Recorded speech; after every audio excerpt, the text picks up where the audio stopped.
एक बार कृष्ण और अर्जुन टहलने के लिए निकले। उन्होंने अपने रास्ते में एक गरीब पुजारी को भिक्षा मांगते देखा। अर्जुन को उस पर दया आ गई और उसने उसे सोने के सिक्कों से भरा एक बैग दे दिया। पुजारी ने अर्जुन को धन्यवाद दिया और अपने घर को चल दिया। अपने रास्ते में उसने एक जरूरतमंद व्यक्ति को देखा, लेकिन उसे अनदेखा कर दिया क्योंकि वह उन सोने के सिक्कों के साथ जल्द से जल्द घर पहुंचना चाहता था। कुछ दूरी तय करने के बाद पुजारी को एक चोर ने लूट लिया। पुजारी खाली हाथ घर पहुंचा। पुजारी दुखी हो गया और फिर से अगले दिन भीख मांगने चला गया। अगले दिन जब अर्जुन ने पुजारी को फिर से भीख मांगते देखा तो उन्होंने उसे बुलाया और कारण पूछा। पुजारी ने उन्हें पूरी घटना के बारे में बताया। अर्जुन को फिर से दया आई और उसने इस बार उसे हीरे की अंगूठी दी। पुजारी खुश हो गया और अपने घर की ओर चल पड़ा। इस बार भी से उसने एक जरूरतमंद व्यक्ति को देखा और उसे अनदेखा कर दिया। घर पहुंचने पर पुजारी ने देखा कि उसकी पत्नी सो रही थी। वह रसोई में गया और उस अंगूठी को एक खाली घड़े में रख दिया और सोने चला गया। बाद में उसकी पत्नी जाग गई और नदी से पानी लाने के लिए उस खाली घड़े को ले गई। जैसे ही उसने बर्तन को भरने के लिए नदी में डाला, हीरे की अंगूठी पानी में गिर गई और प्रवाह के साथ बह गई। जब पुजारी उठा तो वह घड़े से अंगूठी लेने गया, लेकिन उसमें कोई अंगूठी नहीं थी और बर्तन पानी से भरा हुआ था। जब उसने अपनी पत्नी से पूछा तो उसने बताया कि उसे इस बारे में कुछ नहीं पता था और इस कारण से उस घड़े को नदी में ले गई और शायद अंगूठी नदी में ही खो गई होगी। पुजारी को अपनी बुरी किस्मत पर विश्वास नहीं हो रहा था और उसने फिर से भीख मांगना शुरू कर दिया।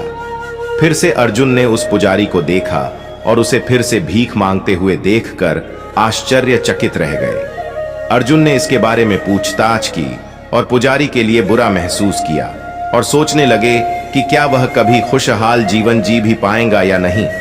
तभी श्री कृष्ण मुस्कुराए और उस पुजारी को सिर्फ एक तांबे का सिक्का दिया, जो दोपहर का भोजन खरीदने के लिए भी पर्याप्त नहीं था। अर्जुन ने कहा, भगवान, मैंने उसे सोने के सिक्के और हीरे दिए और फिर भी उसका भला नहीं हुआ, तो कैसे सिर्फ एक तांबे का सिक्का इस गरीब पुजारी को मदद करेगा। श्री कृष्ण मुस्कुराए और अर्जुन से कहा कि वे प्रतीक्षा करें और देखें। अपने घर वापस लौटने पर पुजारी ने सोचा कि यह सिक्का एक समय का भोजन खरीदने के लिए भी पर्याप्त नहीं है और बस फिर उसने एक मछुआरे को देखा जो मछली को बाजार में बेचने के लिए ले जा रहा था। जब पुजारी ने उसे देखा तो उसने खुद से सोचा, यह सिक्का मेरी समस्या का समाधान नहीं कर सकती तो मछली की जान इस मछुआरे से क्यों नहीं बचाई जाए। मछुआरे से पुजारी ने उस सिक्के से एक मछली खरीदी। वह उस मछली को ले गया और अपने छोटे से बर्तन में रख दिया, जिसे वह हमेशा अपने साथ रखता था। कुछ दिन बाद मछली पानी के इस छोटे से बर्तन में संघर्ष करने लगी और इसी कारण पुजारी उसे नदी में छोड़ने गया, पर वह मछली अपने मुंह से एक हीरा बाहर निकली। जब पुजारी नदी में मछली छोड़ने के लिए नदी पर पहुंचा तो उसने अपने बर्तन में हीरे को देखा। वह खुशी के साथ चिल्लाया, मुझे मिल गया, मुझे मिल गया। उसी जगह से जिस चोर ने पुजारी के 100 सोने के सिक्कों का बैग लूटा था, वहां से गुजर रहा था। उसने सोचा कि पुजारी ने उसे पहचान लिया और उसे सजा दे सकता है। वह घबरा गया और पुजारी के पास भागकर आया। उसने पुजारी से माफी मांगी और 100 सोने के सिक्कों से भरा बैग लौटा दिया।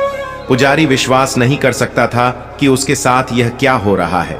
अर्जुन ने यह सब देखा और कहा, हे भगवान, अब मैं आपका लीला समझ गया हूं। मित्रों, वीडियो में अंत तक बने रहने के लिए धन्यवाद मित्रों।